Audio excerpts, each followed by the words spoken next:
กราบสวัสดีกราบสบายดีพ่อแม่พี่น้องสุขุสุขคนยินดีต้อนรับเข้าสู่ช่องบ่าวเล็กบ้านนาแนลเนาะกราบสบายดีพี่น้องทั้งฝั่งไทยและฝั่งลาวและต่างประเทศนำเด้อที่รับชมช่อง YouTube บ่าวเล็กบ้านนาเนาะมื้อนี้ก็มีข่าวดี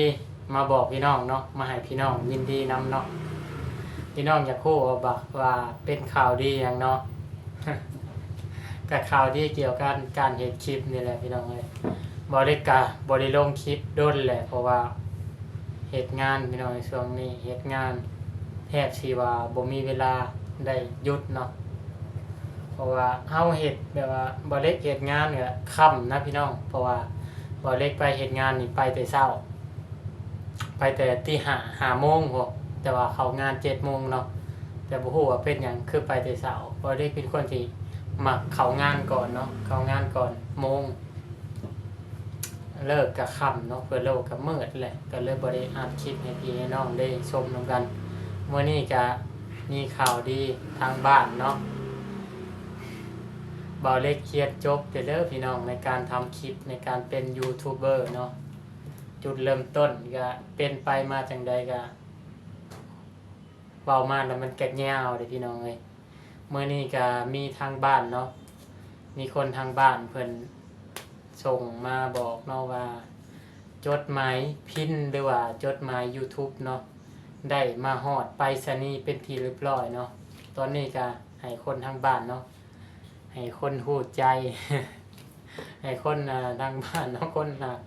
เพิ่นเอาให้ไปถามไปรษณีย์กวดที่ได้มานี่เด้อนะพี่น้องคือรหัสพินเนาะในการประกอบเขา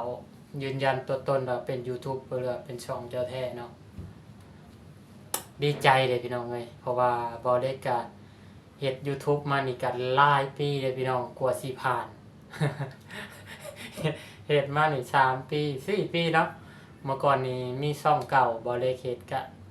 ช่องนั้นก็มีพี่น้องติดตามก็บ่หลายเนาะแต่ว่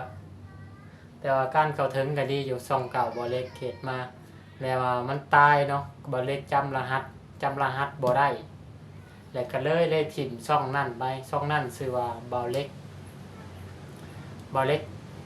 สแนลมาบ้านนี่เลยเนาะก็เฮ็ดคลิปทั่วไปถ่ายวิถีชีวิตเนาะบ้านเฮาพี่น้องไปช่องนั่นจะถ่ายแบบวิถีชีวิตเนาะไปถ่ายตามบ้านหันบ้านนี้จนโทรศัพท์ตายก็เลยว่าถิ่มช่องนั่นไปเลยแล้วก็ได้มาซื้อโทรศัพท์เครื่องใหม่เนาะจนฮอดปัจจุบันนี่เนาะช่องนี้ก็ที่บ่เล็กลงอยู่ตอนนี้เนาะก็เป็นเวลาก็3 ปีพี่น้อง เฮ็ดคันเป็นผู้อื่นก็คือสิท้อเลยเนาะคือสิบ่อยากเฮ็ดต่อแต่ว่าบ่เล็กนี่เฮ็ดต่อเนาะเพราะว่าใจมักเด้พี่น้องเอ้ยใจมักในการเฮ็ดคลิปเนาะมักแฮงอีหลีเด้พี่น้องเอ้ยบ่เล็กเนี่ยอันนี้คลิปหลักๆที่บ่เล็กถ่ายอยู่ทางบ้านก็ส่วนหลายก็เฮ็ดคลิปกินเนาะถามว่าคนเบิ่งหลายก็บ่เนาะแต่ว่าเฮาเฮ็ดเฮาใจมักเด้พี่น้องเฮ็ดก็เฮ็ดแล้วมีความสุขก็เฮ็ดไปเนาะพี่น้องเฮาบ่ได้หวังว่าเฮ็ดแล้วแหละสิมีรายได้หลายบ่น้อยแต่ว่าเฮาเฮ็ดแบบเฮาเฮ็ดแล้วเฮามีความสุขเด้พี่น้องมันแบบมันเฮ็ดแล้วมันผ่อนคลายเนาะเฮ็ดให้พี่ให้น้องได้เบิ่งมีรอยยิ้มมีเสียงหัวสำนี้บ่เล็กก็ดีใจเลยเนาะมื้อนี้ก็ดีใจหลายมีพินส่งมาแล้วก็เพิ่นก็ไปเอาเรียบร้อยเนาะ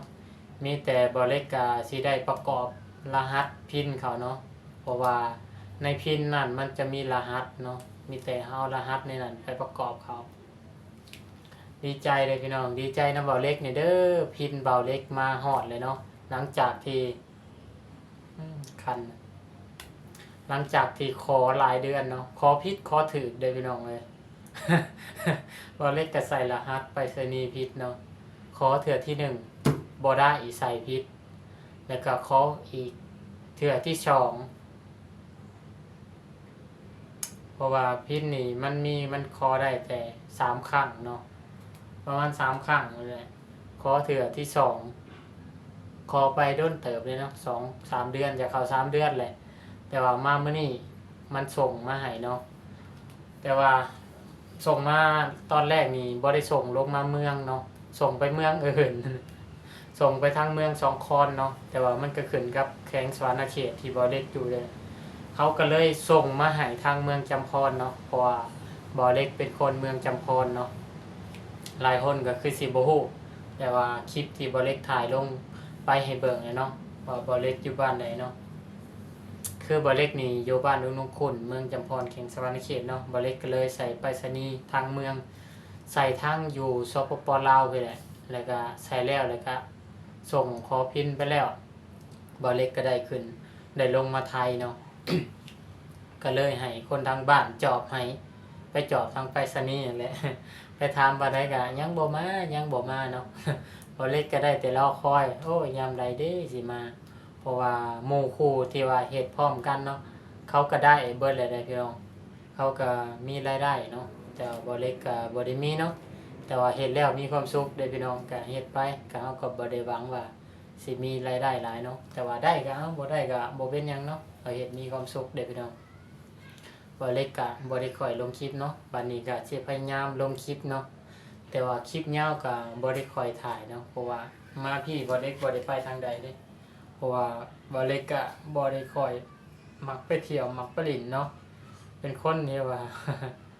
เฮ็ดแต่งานเนี่ยนะพี่น้องแบบว่าเฮ็ดแต่งานเลิกงานมาก็อาบน้ำนอนมื้อนี้ก็ดีใจเนาะกว่าสิผ่านพี่น้องบ่เล็กเฮ็ดคลิปมาก็โอ้หลายเด้คลิปนี่ยกเข้าว่าพันๆคลิป ที่เฮ็ดมาเนาะเพราะว่าใช้เวลาตั้งว่า3ปีเนาะคลิปมันก็สิหลายสิยาวเนาะเพราะว่าบ่เล็กทางบ้านก็ถ่ายคลิปทั่วไปเนาะเมื่อก่อนก็ไปถ่ายคลิปตามงานบุญเนาะเทศกาลบ่เล็กก็ไปเด้ไปน้ำหมู่น้ำคูเนาะที่ว่าเฮ็ดคลิปนำกันรุ่นอ้ายเนาะตลอดไปถ่ายบ้านหันบ้านนี้หาเงินเนาะใส่น้ำมันรถไปถ่ายตามวิถีพิสิทธิ์ให้พี่น้องได้เบิ่งเนาะแต่ว่าพี่น้องทางฝั่งไทยก็คือสิมักนี่ดอกวิถีชีวิตทางสปปลาวเนาะเพราะว่าบางคนก็มักไปคนละแบบเนาะเพราะว่าทางสปปลาวมันก็เป็นบ้านที่บ่ทัน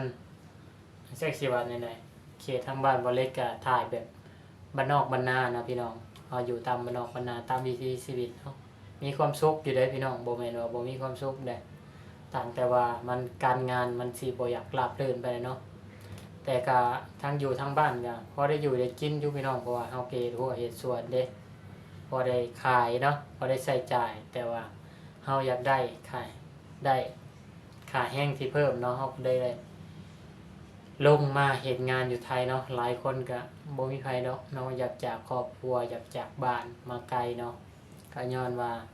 อยากมีชีวิตที่ดีเนาะบ่เล็กนี่ก็บ่ได้อันนั้นดอกก็อยากลองประสบการณ์เนาะอยากลงมาไทยว่ามันสิเป็นไปได้กับการทำงานอยู่ฝั่งไทยเนาะว่า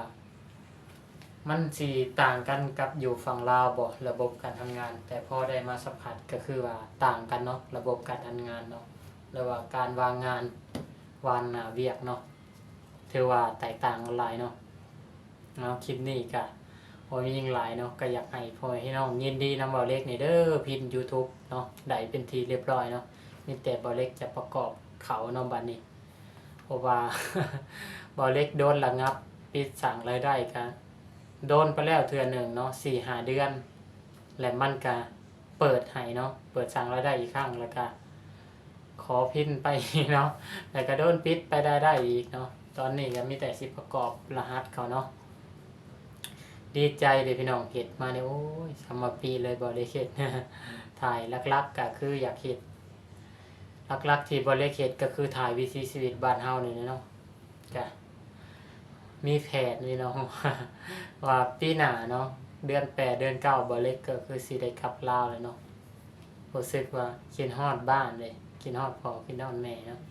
คิดฮอดคนที่ฮักกันเลยพี่น้องจากมาไกลเนาะว่าสิกลับบ้านเลยพี่น้อง